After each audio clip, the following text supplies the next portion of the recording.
Hello friends, welcome to Brother Coaching Guys. Today topic is Law of Conservation of Momentum. The Law of Conservation of Momentum tells us that the amount of momentum for a system doesn't change. In this lesson, we'll explore how that can be true, even when the momenta of the individual components does change, and understand it with some experiments. So let's get started.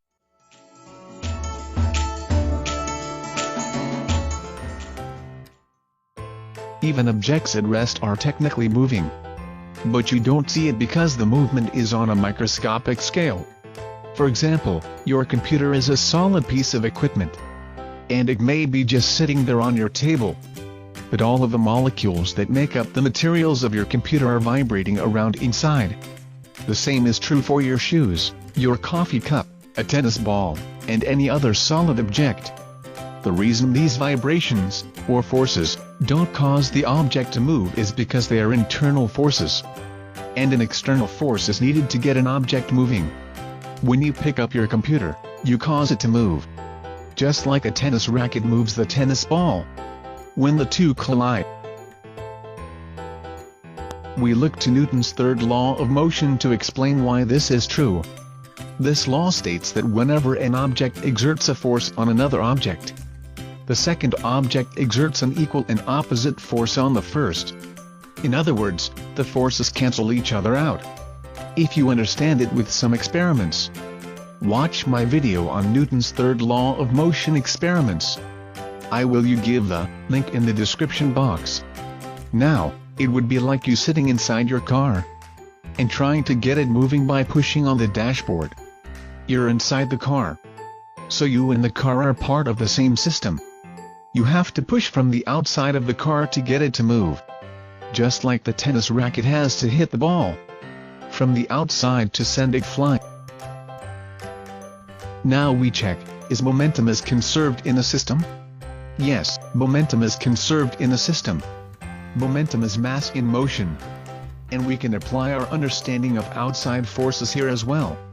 Momentum can only occur when there is an outside force or impulse, not from within the system itself.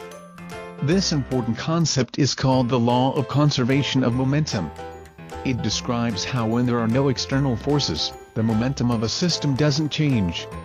In equation form, momentum equals mass times velocity. To increase the momentum of an object, you need to increase its mass, its velocity, or both. This also means that different objects can have the same momentum. Say, for example, that one object is twice as massive as the other, but the second object has twice the velocity.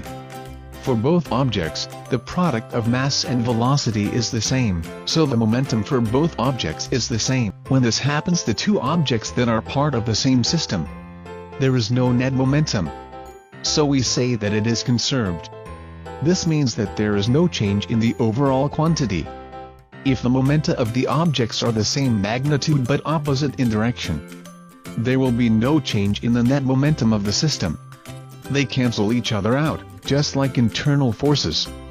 Let's look at an experiment to see how this works, and understand in both the cases elastic collisions and inelastic collisions. First of all, we understand what is collision. A collision is an event in which two or more bodies exert forces on each other for a relatively short time. Here you can see that we consider two balls interact with each other. One ball exert force on second and second on first. That is collision. There are two types of collision: elastic collision and inelastic collision. Unelastic collisions occurs when two objects collide and bounce away from each other, are called elastic collision. The perfectly elastic collisions occurs rarely. Approximately we seen in the game of pool. And inelastic collisions occurs when two objects collide and do not bounce away from each other, are called an elastic collision, and they stick together. Now we understand the law of conservation of momentum in the experiment. According to law of conservation of momentum in collisions, the total momentum before the collision is equal to the total momentum after the collision. Then we say momentum is conserved. Now check it out in both the collisions. elastic collisions and inelastic collisions. First of all, we understand it inelastic collision, in which both the objects bounces back when they collide. Now I have take 4 balls, having mass 4m in rest position, and its initial velocity is 0.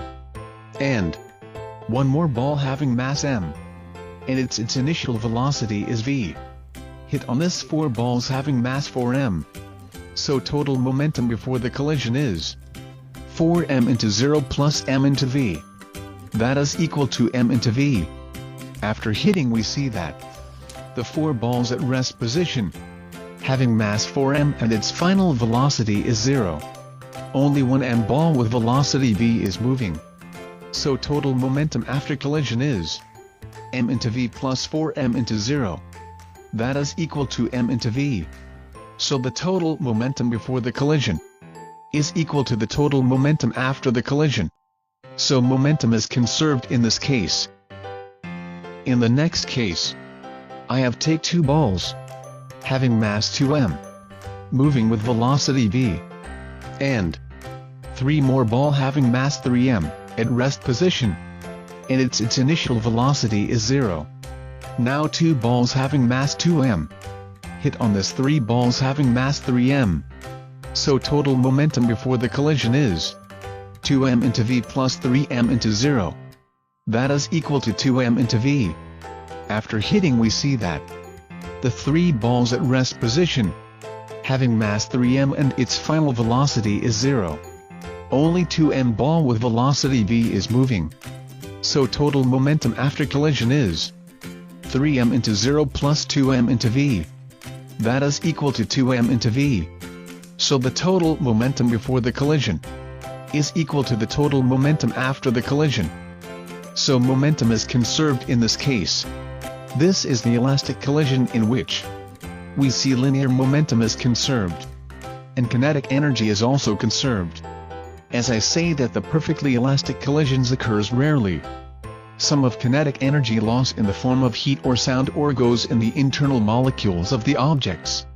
Now we see in the inelastic collisions, the perfectly inelastic collisions in which when 2 bodies collide, after which they move together as one mass. In inelastic collisions, the linear momentum is conserved, but there is some loss of kinetic energy in the form of heat and sound.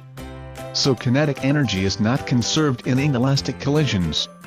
Now we check in inelastic collisions momentum is conserved or not. Look at this experiment. Now in this case I have take a ball having a mass 2m, moving with velocity positive 2v, and hit on another ball, having mass m, and moving with velocity negative v. So total momentum before the collision is 2m into 2v plus 1m into v, which is equal to 3mv. After hitting, you say that this probably going to be an inelastic collision. Both balls stick together, moving with same velocity v. So total momentum after collision is 2m into v plus m into v. That is equal to 3mv. So, total momentum before the collision is equal to the total momentum after the collision. So, momentum is conserved in inelastic collision, but kinetic energy is not conserved. In the next case, we see the net momentum is 0. I have take 2 balls, each of has mass m, moving with velocity v, and 1 ball moving in the positive x-axis direction. So its momentum is m into positive v, and second ball moving in the negative x-axis direction. So its momentum is m into negative v. So total momentum before the collision is m into positive v plus m into negative v. That is equal to 0. After hitting, we see that both balls stops. So total momentum after collision is 0. So the total momentum before the collision is equal to the total momentum after the collision. So momentum is again conserved in this case. That is 0. Now in this case we observe 1 ball having mass m, moving with velocity v hit on the wall. Then, how momentum is conserved in this case? The momentum goes in the bricks of the wall, which we see when two cars crash each other. So where does momentum goes in this case? The momentum goes in the internal molecules of the cars, which damage both the cars. Hopefully you understand. The collisions, both elastic and inelastic. In elastic collisions both linear momentum and kinetic energy is conserved. But in inelastic collisions only linear momentum is conserved. Thanks for watching this video. Please subscribe to our brother coaching channel for watching basic science videos. And click on the bell icon to get the notification of latest videos. If you get the latest update, follow on social media. www.facebook.com